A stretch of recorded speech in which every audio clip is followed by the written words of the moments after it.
എന്താ സരോജിനി? പഠിച്ച കള്ളിയാ, അഭിനയിച്ച് രക്ഷപ്പെടാനാ വിചാരിക്കണേ. ഈ സരോജിനിയുടെ സ്വഭാവം ഇവർക്ക് അറിയാനിട്ടാ. നിരാഹാര സത്യാഗ്രഹം എടുത്ത് ചത്തുകളയാമെന്നായിരിക്കും. അതിന് ഞാൻ അവളെ വിട്ടിട്ട് വേണ്ടേ? മർദ്ദനമുറകളൊന്നും പ്രയോഗിക്കരുന്ന് CI അദ്ദേഹം പ്രത്യേകം പറഞ്ഞിട്ടുണ്ട്. വേണ്ട, വിട്ടിട്ട് ഞാൻ അങ്ങ് തൊഴുതേക്കാം. അതിന് എന്റെ പറ്റി കയറാൻ വരുന്നത് എന്തിനാ? ഞാൻ അനുഭവിക്കുന്ന വേദന എനിക്ക് മാത്രമേ അറിയൂ.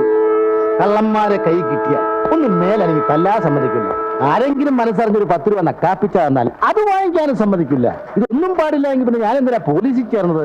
വല്ല സെമിനാറിലും പോയി അച്ഛനായിക്കൂടായിരുന്നു അല്ലേ? എന്താ അങ്ങനെ പറയണേ? അടിച്ച് മോന്തയുടെ ഷേപ്പ് മാറ്റണമെന്ന് എനിക്ക് ആഗ്രഹമില്ലാഞ്ഞിട്ടല്ല, പ്രതികളുടെ അല്ല, എന്റെ കൂടെ കാറ്റുകുപ്പായിട്ട് ജോലി ചെയ്യുന്ന പിശാചുകളുടെ. പോലീസ് ട്രെയിനിങ് കോളേജിൽ നിന്നും പാസ്സായി പുറത്തു വരുമ്പോ മനസ്സിൽ ഒരുപാട് മോഹങ്ങൾ ഉണ്ടായിരുന്നു. ലോക്കപ്പ് മരണങ്ങളില്ലാത്ത പോലീസ് സ്റ്റേഷൻ, പോലീസും കള്ളനും സ്നേഹത്തോടെ കഴിയുന്ന പോലീസ് സ്റ്റേഷൻ, എല്ലാം നിങ്ങൾ തകർത്തില്ലേ? രണ്ടുപേരൊന്ന് മാറിയെന്നേ സാർ.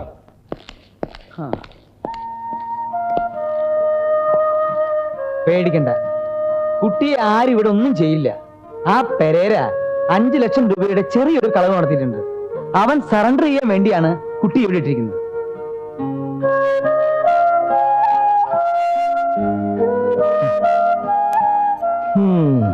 ഇങ്ങനെ ആഹാരം കഴിക്കാതിരുന്നിട്ട് എന്താ കാര്യം? വല്ലതും കഴിക്കും.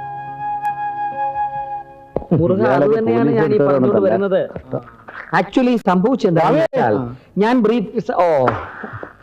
Good morning. വല്ല വിവരമുണ്ടോ? എനിക്കോ? അല്ല, ആർക്കെങ്കിലും. പോലീസ് സ്റ്റേഷനിൽ കയറുന്ന ആർക്കെങ്കിലും വിവരം ഉണ്ടോ ചോദിച്ചാൽ ഇടിച്ചതിന്റെ ലിവർ ഞാൻ വെള്ളമായി കളയും. സാർ, നമുക്കൊന്നും വിവരമില്ലെന്ന് അയാൾ പറയണത്. അയ്യോ മുരുക, അങ്ങനല്ല, ഞാൻ അതല്ല ഉദ്ദേശിച്ചത്. ഒരുമാതിരി രാഷ്ട്രീയകര പരിപാടി കുഞ്ഞിച്ചോട് വേണ്ട. എടോ, താൻ എന്റെ മുഖത്തേക്ക് വിവരമുണ്ടോ എന്ന് ചോദിച്ചില്ല. അയ്യോ, അത് സാറിനെ അല്ല. പിന്നെ ഈ സാറിനെ അല്ല. എന്താ സ്വാമി ഈ പറയണേ? വിവരമില്ലാഞ്ഞിട്ടാണോ സർക്കാർ ഞങ്ങൾക്ക് ശമ്പളവും തന്ന് ഈ ജോലി ഏൽപ്പിച്ചിരിക്കുന്നത്? സോറി സർ, എന്റെ നഷ്ടപ്പെട്ടു പോയ പണത്തെ പറ്റി വല്ല വിവരം ഉണ്ടോന്നാ ഞാൻ ചോദിച്ചത്. Head sir തെറ്റിദ്ധരിച്ചതാ. സോറി, ഞങ്ങൾ അന്വേഷിച്ചുകൊണ്ടിരിക്കുക. അവരുടെ കൂട്ടത്തിൽ ഒരു പെൺകുട്ടിയെ കിട്ടിയെന്ന് കേട്ടു. കിട്ടി.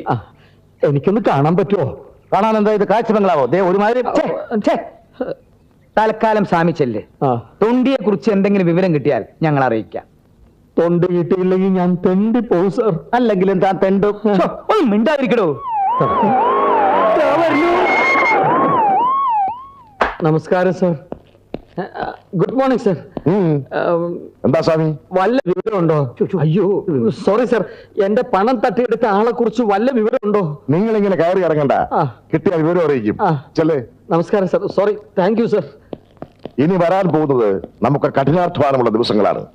ഇന്നലെ രാത്രി 2 ബാങ്കുകളിൽ കൂടി കവർച്ച നടന്നു. അയ്യോ, ഏത് ബാങ്കാണ് സർ? അല്ല, ഞാൻ കാശിട്ടിട്ടുള്ള ബാങ്കാണെന്ന് അറിയാൻ. നോൺസെൻസ്. അനുഭവത്തിന്റെ വെളിച്ചത്തിൽ പറയുക, ഈ പെരേര ഒരു പെരുംപുള്ളിയാണ്. ആ പെണ്ണിൽ നിന്ന് എന്തെങ്കിലും വിവരങ്ങൾ കിട്ടിയോ? ഇല്ല സാർ, ഇപ്പൊ ക്വസ്റ്റ്യൻ ചെയ്യാൻ പറ്റിയ അവസ്ഥയിലല്ല കുട്ടി.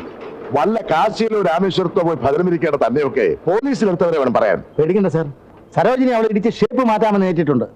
തെളിവ് ശേഖരിക്കില്ല നമ്മുടെ ജോലി, അല്ലാതെ ആൾക്കാരുടെ ഷേപ്പ് മാറ്റല്ല. Full idiot. ഇമാതിരിയുള്ള ചന്ത സംസാരം നിങ്ങൾ ആദ്യം അവസാനിപ്പിക്കണം. ആ മൃഗ ഡോക്ടർ തള്ളയെ ചോദ്യം ചെയ്തോ? കാര്യമായ വിവരമൊന്നും കിട്ടിയില്ല. കിട്ടില്ല. തന്നെപ്പോലെ ചോദ്യം ചെയ്താൽ കിട്ടാനുള്ള വിവരങ്ങൾ പോലും കിട്ടില്ല. അവരെ കൊണ്ട് മണി പോലെ കാര്യങ്ങൾ പറയുന്നത് തനിക്ക് കേൾക്കണോ? താനെന്റെ കൂടെ വാ. എന്നാ സരോജിനെ കൂടി വിളിക്കട്ടെ സാർ.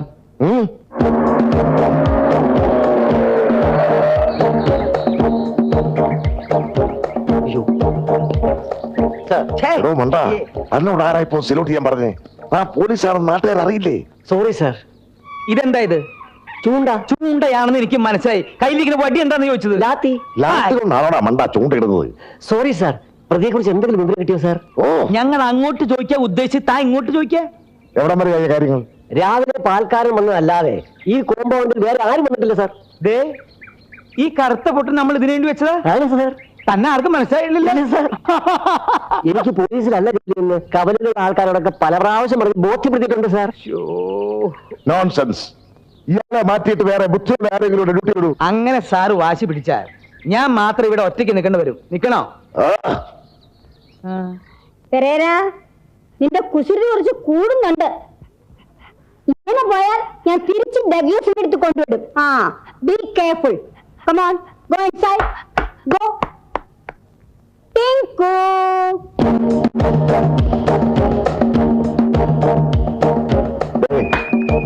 ക്വസ്റ്റ്യനിങ്ങിന്റെ ഇടയ്ക്ക് കണാക്കുണാന്ന് വർത്താനൊന്നും പറഞ്ഞേക്കരുത്. അയ്യേ, ഒരു അക്ഷരം ഞാൻ വേണ്ടല്ലേ. Yes, come in.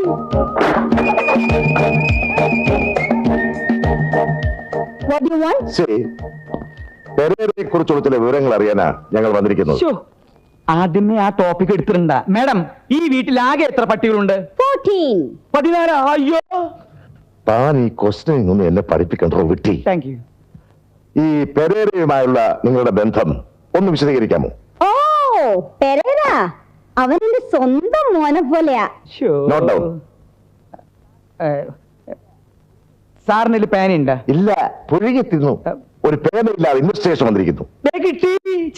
Good. പെരേരയുടെ സ്വഭാവം എങ്ങനെയാ? വളരെ സ്നേഹമുള്ളവനാ. എന്തെങ്കിലും ആഗ്രഹിച്ച അത് നേടിയെടുക്കാൻ വേണ്ടി അവൻ എന്തും ചെയ്യും. He's a boxer.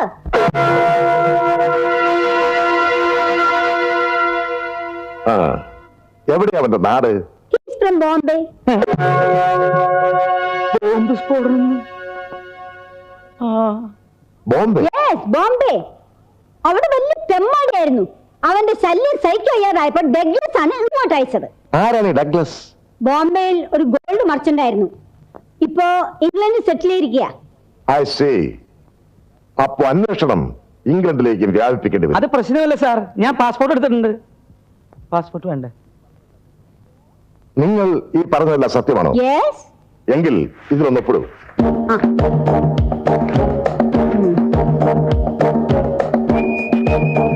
Thank you very much madam. Thank you. അപ്പോ ഞങ്ങൾ ഇറങ്ങട്ടെ. Oh, yes.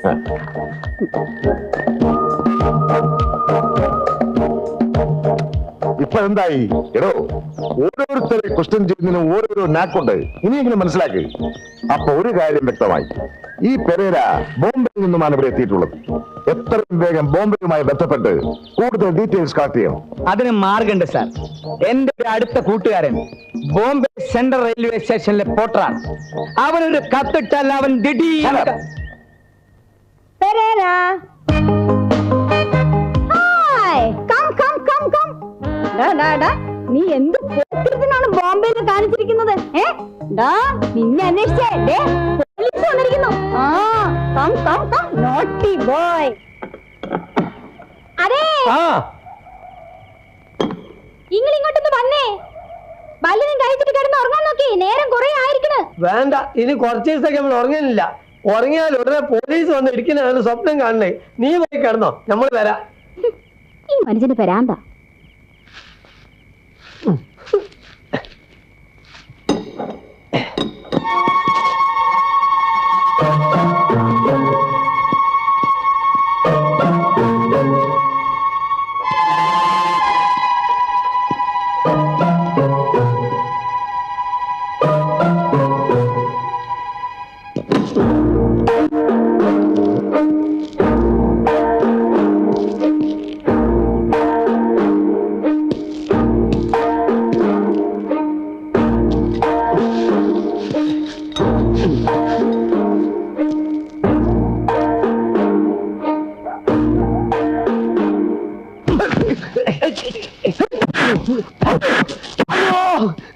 അയ്യോ, സൈതാലിക്കാം.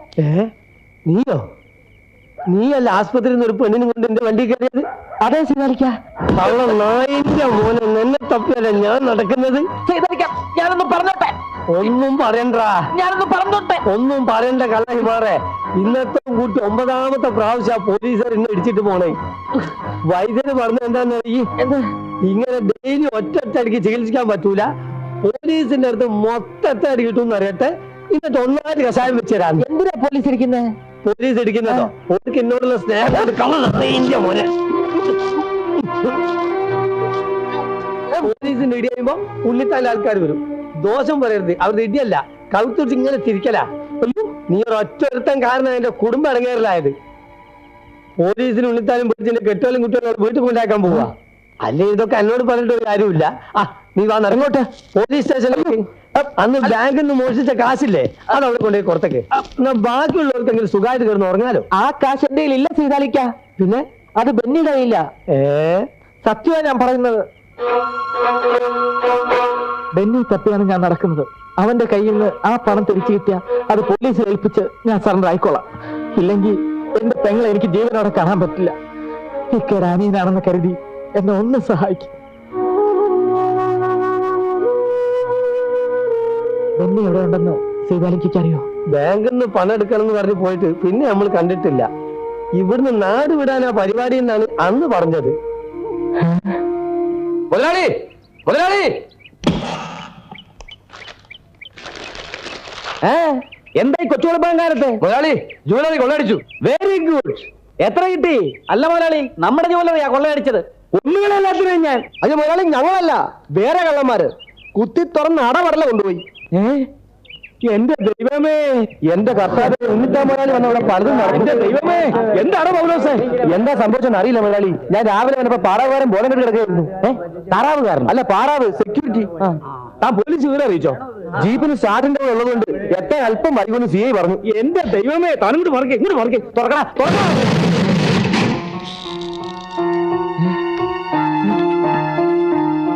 ഭഗവാനെ, എന്നോട് ഈ ചതി വേണ്ടായിരുന്നു. അയ്യോ എന്റെ ദൈവമേ. നമ്മുടെ കൂട്ടത്തിൽ ഈ നമ്പറിലൊക്കെ തുറക്കാൻ അറിയാവുന്ന ഏക വ്യക്തി ബെന്നിയാണ്. എന്റെ ഊഹം ശരിയാണെങ്കിൽ, ഇനിയിപ്പോ മുതലാളിയുടെ ഊഹം തെറ്റാണെങ്കിൽ പോലും അത് ക്ഷമിക്കേണ്ട കടമ ഞങ്ങൾക്കില്ലേ? മിനിമം 50 ലക്ഷം രൂപയുടെ സ്വർണമായി എനിക്ക് നഷ്ടപ്പെട്ടിരിക്കുന്നത്. ഇന്നു മുതൽ നമുക്ക് വല വീശണം. അപ്പൊ കള്ളക്കടത്ത് നിർത്താമെന്നാണോ? ഓ, വിഡിത്തം പറയാതെ ആ ബെന്നിനെ വല വീശി പിടിക്കണം. അവനെ കൊന്നു കുഴിച്ചു മൂടി ആ സ്വർണം തിരിച്ചു പിടിച്ചാലേ എനിക്കിനി ഉറക്കം വരും. എനിക്ക്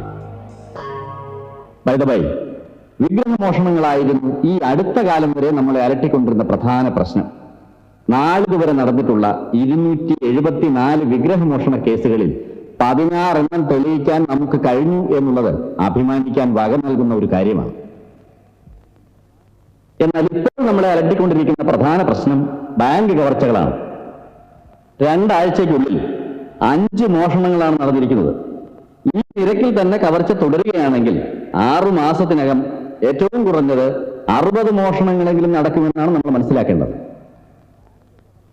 ഈ അവസരത്തിൽ ബാങ്ക് കവർച്ചകളിൽ നമുക്ക് കൈവരിക്കാൻ കഴിഞ്ഞിട്ടുള്ള പുരോഗതിയെക്കുറിച്ച് SP ശ്രീകണ്ഠൻ നായർ എന്ത് പറയുന്നു? സാർ, ഈ കവർച്ചകളുടെ പിന്നിലെ കറുത്ത കൈ പെരേരയുടേതാണെന്ന് സംശയാതീതമായി തെളിഞ്ഞിട്ടുണ്ട്. ബോംബെ പോലീസുമായി ബന്ധപ്പെട്ട് പെരേരയെ പറ്റിയുള്ള ചില പ്രധാന വിവരങ്ങൾ ശേഖരിക്കാൻ എനിക്ക് കഴിഞ്ഞിട്ടുണ്ട്.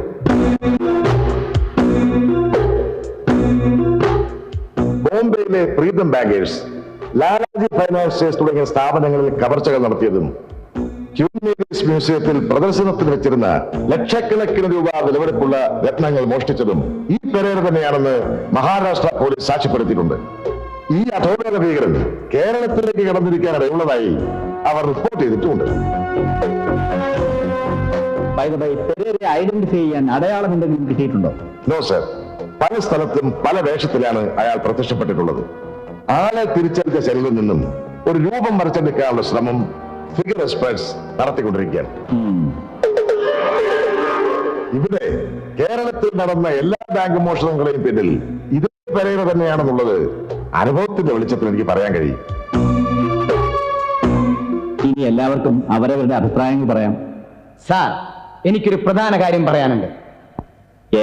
സെൻട്രൽ പോലീസ് സ്റ്റേഷന് അലോട്ട് ചെയ്തിട്ടുള്ള ഞങ്ങളുടെ ജീപ്പിന് ഇടയ്ക്കിടയ്ക്ക് സ്റ്റാർട്ടിംഗ് ട്രബിൾ ഉണ്ട്. മാത്രമല്ല, ഞങ്ങളുടെ സ്റ്റേഷനിൽ ഒരു നല്ല മൂത്രപ്പുരയോ ഊണുമുറിയോ ഇല്ല എന്നുള്ളതാണ് സത്യം. നോൺസെൻസ്. ഇതൊക്കെ പറയാനുള്ള വേദി അല്ല ഇത്. ഒരു പോലീസുകാരനായി ജനിച്ചു പോയി എന്ന ഒറ്റ കാരണം കൊണ്ട് മൂത്രമൊഴിക്കാൻ പാടില്ല. Nothing more sir. ഓക്കെ.